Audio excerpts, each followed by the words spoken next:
En los últimos días de noviembre de 2001, el llamado riesgo país de Argentina sobrepasa los 3.000 puntos. Luego de más de 3 años de recesión, los capitales financieros huyen masivamente del país y miles de ciudadanos comunes corren a los bancos para salvar sus ahorros. El 1 de diciembre, el ministro de Economía, Domingo Felipe Cavallo, mediante un decreto, prohíbe a los ahorristas retirar el grueso de sus depósitos bancarios. Nace el corralito. Hasta 250 pesos puede retirar en efectivo cada semana, es decir, en billetes y monedas. La tensión social aumenta. El Fondo Monetario Internacional corta la entrega de divisas a Argentina y mientras los ahorristas se amontonan en las puertas de los bancos, los grandes capitales se siguen fugando del país. En pocos días el efectivo desaparece de las calles. La pequeña industria, el comercio y las economías informales colapsan. La crisis de la clase media se suma a la de los sectores más pobres. Ambos sufren además desde largo tiempo el problema de la desocupación. El martes 18 de diciembre comienzan los saqueos a los supermercados. La situación termina de estallar al día siguiente.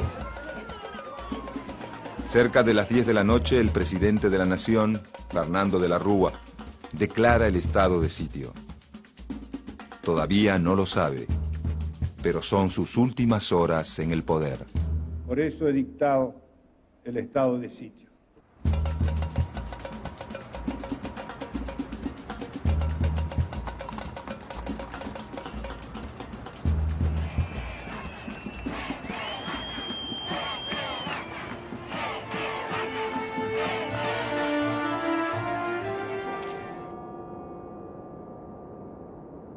A comienzos de 1983, Argentina atraviesa una aguda crisis económica y social.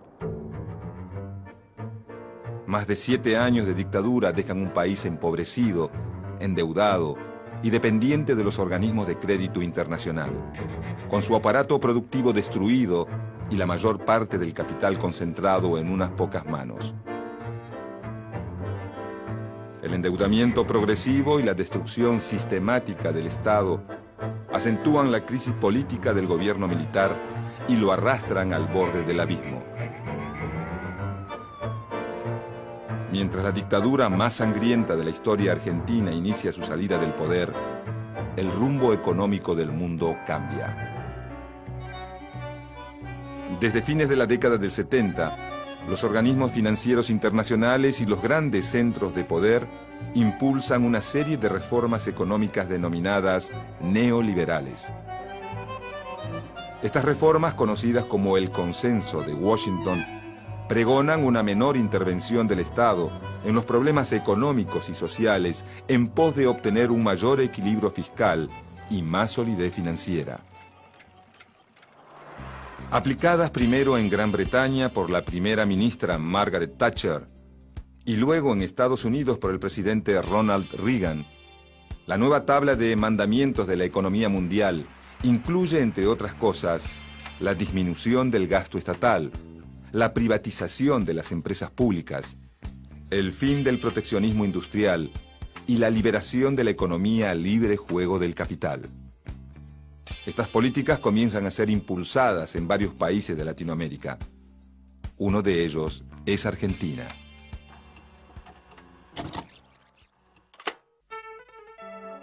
En octubre de 1983 triunfa en las elecciones presidenciales Raúl Ricardo Alfonsín, candidato por la Unión Cívica Radical. El nuevo presidente se enfrenta a un agudo cuadro de crisis que le deja muy poco margen de maniobra. En sus primeros meses de gestión vuelca todos sus esfuerzos a la búsqueda de consenso político y la restauración de las instituciones democráticas.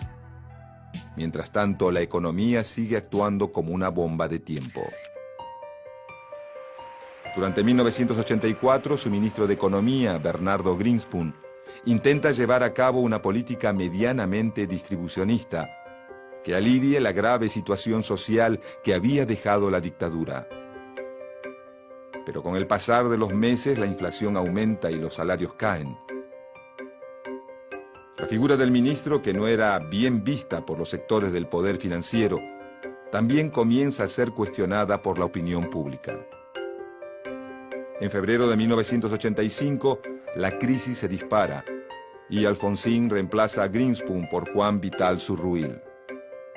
Con el propósito de frenar la inflación y aumentar la recaudación fiscal, el nuevo ministro implementa una versión moderada del plan de reforma del Estado, impulsado por el consenso de Washington, al que bautiza Plan Austral.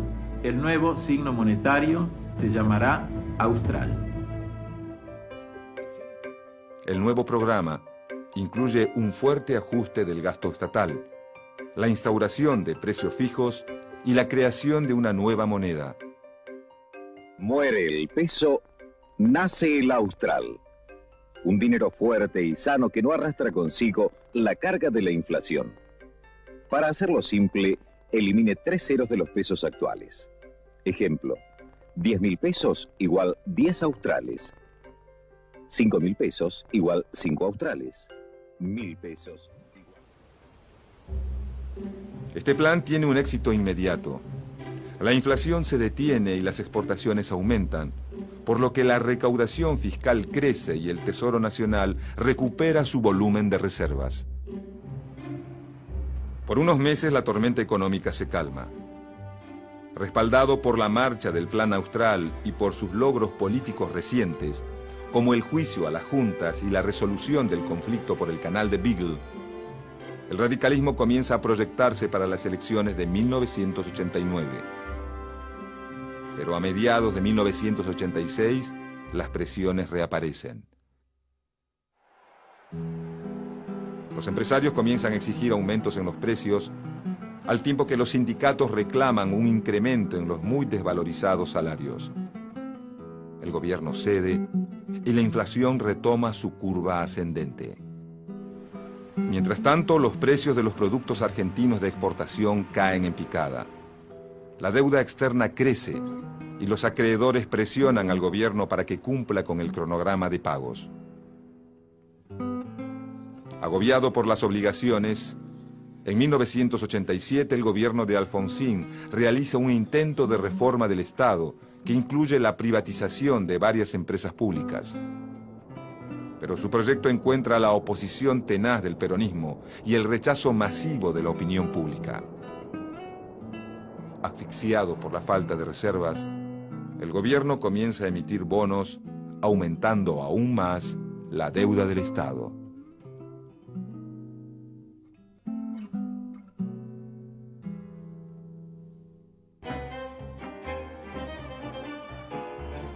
Llegado 1988, la inflación está totalmente descontrolada y el déficit fiscal no para de crecer. El clima político tampoco es alentador. A partir de la Semana Santa de 1987, una serie de levantamientos militares mantiene en vilo a todo el país. Por otro lado, la CGT, liderada por Saúl Ubaldini, continúa con su campaña de huelgas generales que desgastan aún más la imagen del presidente. Frente a este escenario, el gobierno elabora una estrategia de salvataje cuyo objetivo principal es lograr un mínimo control de la economía hasta llegar a la fecha de las elecciones. Es así que en agosto de 1988 se pone en marcha el Plan Primavera. Con este plan, el Estado busca regular el precio del dólar, estableciendo un doble juego cambiario, al tiempo que intenta un acuerdo entre obreros y empresarios para congelar precios y salarios. También se emiten nuevos bonos y se insiste con las privatizaciones de las empresas públicas. Pero estas medidas no generan confianza y el Plan Primavera no pasa el verano. En los primeros meses de 1989, la inflación no da tregua y el Banco Mundial suspende temporalmente la ayuda a Argentina. Mientras el índice de pobreza aumenta vertiginosamente y el costo de vida arrasa los sueldos de los trabajadores, el ministro Zurruil renuncia. Llegado mayo de 1989, el gobierno de Alfonsín recibe ataques de todos los frentes. En Estados Unidos, el nuevo presidente, George Bush, aumenta la presión financiera sobre el Estado argentino, intimándolo a cumplir con los pagos de la deuda externa. Al mismo tiempo, dentro del país, las grandes empresas retienen sus divisas, la clase media compra dólares y las clases bajas a duras penas pueden comprar alimentos.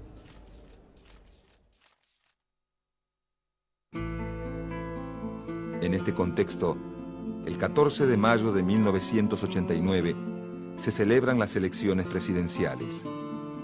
Luego de viajar por todo el país prometiendo revolución productiva y salariazo, el candidato del peronismo, Carlos Saúl Menem, se impone por el 49% de los votos a la fórmula radical Eduardo Angelós, Juan Manuel Casela. Derrotado en las urnas y con la economía fuera de control, el gobierno de Alfonsín poco puede hacer para detener la inflación, que crece a más del 100% mensual. 2 días después de las elecciones, la situación social estalla.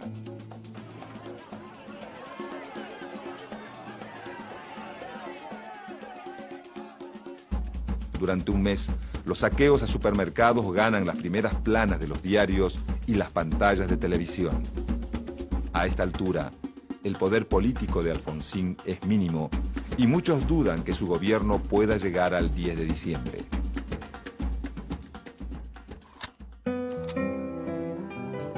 Junio de 1989 comienza en medio de grandes complicaciones. Con un 114% de inflación mensual y el país bajo estado de sitio, el gobierno radical se dispone a pactar con el presidente electo del peronismo. A cambio de que éste tome anticipadamente el poder, el radicalismo se compromete a votar todas las leyes necesarias para hacer frente a la crisis. Finalmente, el 8 de julio de 1989, 5 meses antes de la fecha estipulada para el inicio de su mandato, Carlos Menem asume como presidente. Carlos Saúl Menem, juro por Dios nuestro Señor y estos santos evangelios, desempeñar con lealtad y patriotismo el cargo de presidente de la nación y observar y hacer observar fielmente la Constitución de la nación argentina. Si así no lo hiciere, Dios y la nación me lo demandan.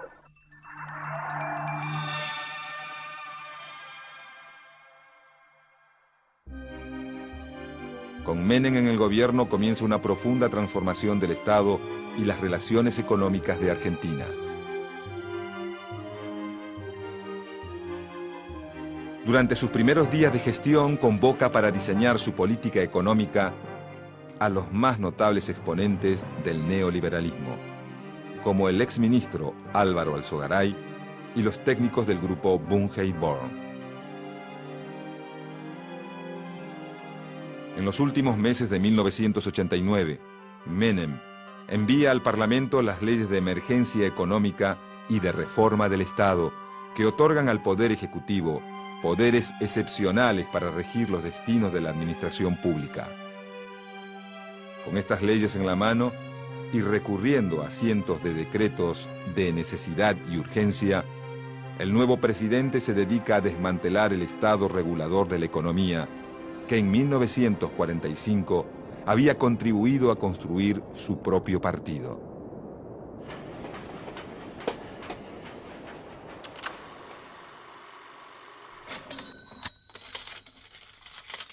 Los primeros días de la década del 90, la sociedad argentina se debate entre la incertidumbre